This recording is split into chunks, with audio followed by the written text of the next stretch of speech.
Assalamualaikum warahmatullahi wabarakatuh. Oke teman-teman, saat ini sedang viral di media sosial bahwa minyak goreng begitu langka, padahal negara kita merupakan produsen kelapa sawit. Begitu juga dengan negara tetangga kita, sama-sama mengalami kelangkaan minyak goreng. Nah, sekarang banyak orang-orang kebingungan mau mencari minyak goreng, apalagi yang suka atau yang doyan dengan masakan yang digoreng. Sekarang susah sekali mencari minyak goreng. Nah, di video kali ini saya akan memberikan alternatif, yaitu bagaimana cara membuat minyak goreng dari kelapa. Daripada kita kebingungan mencari minyak goreng, lebih baik kita carikan alternatif lain, yaitu kita buat minyak goreng sendiri dengan bahan dasar kelapa.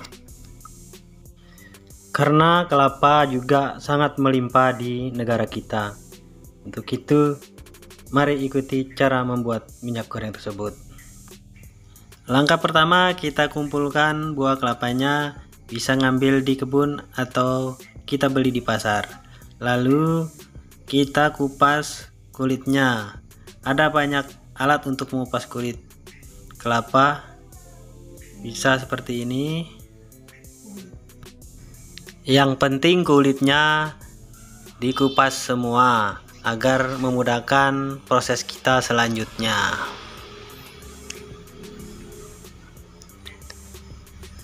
Nah, setelah kulit sudah dikupas, lalu berikutnya kita kupas tempurungnya.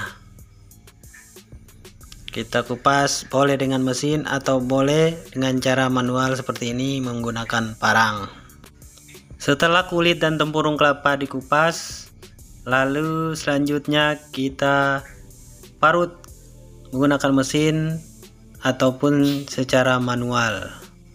Proses selanjutnya yaitu kita peras santan kelapanya dengan cara menambahkan air secukupnya agar memudahkan kita memeras santan kelapa tersebut. Dalam proses ini boleh kita ulang 2 kali sampai santan kelapa habis kita peras. Setelah dirasa cukup, kita lanjutkan ke proses penyaringan santan kelapa agar serbuk kelapa tidak ikut masuk ke dalam santan kelapa.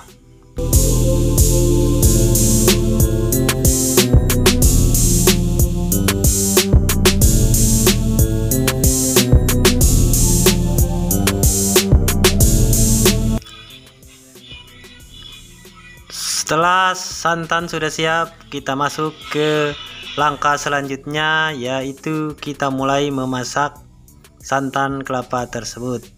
Boleh kita menggunakan kayu bakar maupun kompor.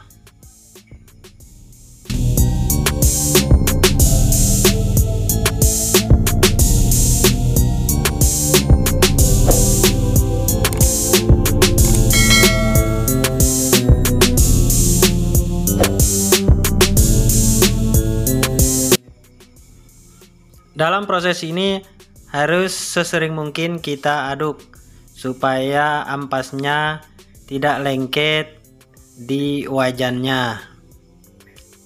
Kira-kira seperti ini kita aduk. Nah, seperti ini. Biar ampasnya tidak lengket di wajannya. Jika ampasnya sudah berwarna coklat, berarti minyak tersebut sudah jadi. Tinggal kita lanjut ke proses penyaringan minyak. Kita pisahkan dari ampas, kita saring seperti ini. Sekedar informasi teman-teman, selain minyaknya bisa kita gunakan, ampasnya juga bisa kita makan. Dalam proses penyaringan minyak, kita peras lagi ampasnya supaya minyak benar-benar habis terpisah dari ampas minyak tersebut. Minyak gorengnya sudah jadi, tinggal kita gunakan. Kemudian ampasnya juga tinggal kita olah, bikin jadi sambal juga bisa. Kemudian minyak sudah siap untuk digunakan menggoreng apa saja. Oke teman-teman, demikianlah salah satu solusi di tengah langkanya minyak goreng. Jika video ini bermanfaat, silakan teman-teman ditekan tombol like, subscribe, dan juga di komen. Terima kasih. Wassalamualaikum warahmatullahi wabarakatuh.